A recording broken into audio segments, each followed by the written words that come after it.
comment Yeshua nous invitait à prier et à pratiquer la dévotion. C'est ce qu'on va voir aujourd'hui dans cette vidéo, en allant à la rencontre de ce que Yeshua nous invite à faire à partir de l'araméen, sa langue natale, et on va pouvoir découvrir comment il pratiquait la dévotion et comment il nous invite à la pratiquer encore aujourd'hui. Et tu vas découvrir que Yeshua, eh bien, il n'était pas chrétien, il n'était pas religieux, et il nous invite à une dévotion libre, joyeuse et hors de tout dogme. Bienvenue sur ma chaîne YouTube, je suis Asherah et je t'invite à rentrer dans le monde de Yeshua en araméen, sa langue natale, avec ses enseignements originels qui sont hors de tout dogme religieux et qui nous dévoilent un message d'amour, de paix, de liberté et de joie radicale. Alors, avant de démarrer la vidéo du jour, eh bien, je t'invite à t'abonner à la chaîne pour recevoir les notifications des prochaines vidéos. Et je t'invite aussi à aller regarder dans la description de cette vidéo. J'ai deux liens pour toi. Le premier, une initiation offerte à la prière du Notre Père en araméen. Et le deuxième, eh bien, c'est une invitation que je te fais pour venir vivre la prière à Woun cet été lors d'une retraite en présentiel que je guide dans l'Aveyron, dans un lieu magnifique. Tu peux cliquer et t'inscrire et je te souhaite la bienvenue avec grand plaisir. Et c'est parti pour le sujet du jour. Comment Yeshua nous invite à prier? Comment Yeshua nous invite à entrer dans la dévotion? La deuxième ligne du Notre Père, elle nous donne des indications très intéressantes sur ce sujet. Netkad Shemar. Netkad Shemar. La deuxième ligne du Notre Père en araméen qu'on connaît sous le nom de « Que ton nom soit sanctifié ». Netkad Shemar. Dans Netkadesh, il y a le mot Kadesh. En araméen, Kadesh, ça veut dire saint. Quelque chose qui est rendu saint. Non pas quelque chose qui est saint d'office, mais quelque chose qui est rendu saint.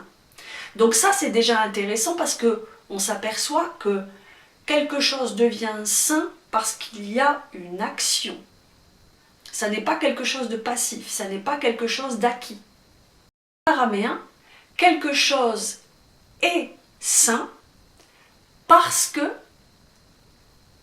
il contribue avec sa vibration unique, avec sa couleur unique, à l'harmonie du grand tout. Et ça veut dire que tous, nous sommes potentiellement saints, à condition de découvrir et de manifester notre contribution unique à cette grande tapisserie du divin, du vivant, du grand tout. Alors, comment est-ce qu'on fait pour découvrir sa contribution unique? Eh bien, Yeshua, il nous guide et il nous indique que cette contribution unique, elle est révélée à travers la pratique de la dévotion. Netkad Shemar, on retrouve dans cette phrase en araméen l'image de la terre. Tu connais certainement la parabole du semeur, dans laquelle Yeshua t'explique que tu auras beau semer des graines partout, et bien si tu sèmes des graines sur un chemin rocailleux, ces graines, elles ne vont pas fleurir, elles ne vont pas pousser. Si tu sèmes des graines sur un chemin ou un espace brûlé par le soleil, eh bien tes graines, elles ne vont pas pousser. Elles vont commencer à pousser et puis elles vont être brûlées par le soleil et flétries par le soleil. Dans cette parabole du semeur, eh bien Yeshua, il nous explique que notre terre intérieure demande à être préparée, demande à être nourrie, demande à être aérée, demande à être arroser pour pouvoir recevoir les graines de lumière du divin. Cette terre intérieure, eh bien, c'est notre espace du cœur, évidemment, mais c'est aussi l'espace de notre utérus, autant pour les hommes que pour les femmes, puisque cet espace de l'utérus, eh bien, c'est cet espace où naît la vie, et c'est cet espace où le processus de la création, Bereshit, est toujours en train de se renouveler. Et c'est à travers nos pratiques dévotionnelles que nous pouvons nourrir cette terre intérieure. En araméen, il existe plusieurs mots pour désigner la prière, et un de ces mots, Shella, eh bien, ça veut dire s'incliner, se pencher vers. Alors, l'invitation, c'est de nous incliner, de mettre la tête plus bas que le cœur et d'abandonner notre ego, notre petit soi, nos identifications, nos souffrances, notre histoire, d'abandonner tout ça à plus grand que nous. Évidemment, ça demande de laisser nos habitudes, nos automatismes, le passé, nos blessures, ça demande de laisser tout ça derrière nous. Accepter de remettre tout ça à plus grand que nous et de laisser faire la magie de la vie.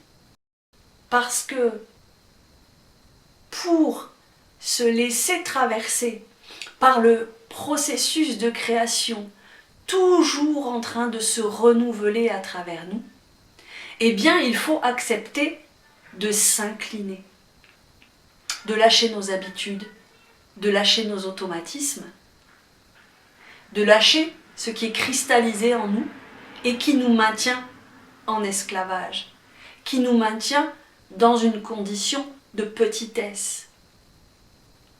Alors qu'en pratiquant la dévotion, comme nous y invite Yeshua, d'une manière vivante, vibrante et joyeuse, avec ce qui fait vibrer notre cœur, eh bien nous allons pouvoir entrer dans une vraie relation intime avec le divin. Nous allons pouvoir nous laisser traverser concrètement par la lumière du divin. Nous allons pouvoir laisser notre corps être traversé par la lumière du divin et révéler notre contribution unique à l'harmonie du grand tout, notre façon à nous de rentrer en sainteté. Alors je t'invite plus que jamais à suivre l'appel de Yeshua et à pratiquer la dévotion, à t'incliner, à faire des pratiques de respiration, à faire des pratiques qui vont mettre ta tête plus bas que ton cœur et qui vont créer l'espace à l'intérieur de toi pour que la vibration de l'unité puisse vivre. Si tu as envie d'approfondir et de faire l'expérience de la puissance de cette prière à Wun en araméen, eh bien je t'invite à une retraite en présentiel qui se déroulera cet été dans l'Aveyron. Tu peux cliquer sur le lien qui est dans la description pour recevoir les infos et t'inscrire. Bienvenue et à très bientôt. Avun de Bashema, Netka de Shema.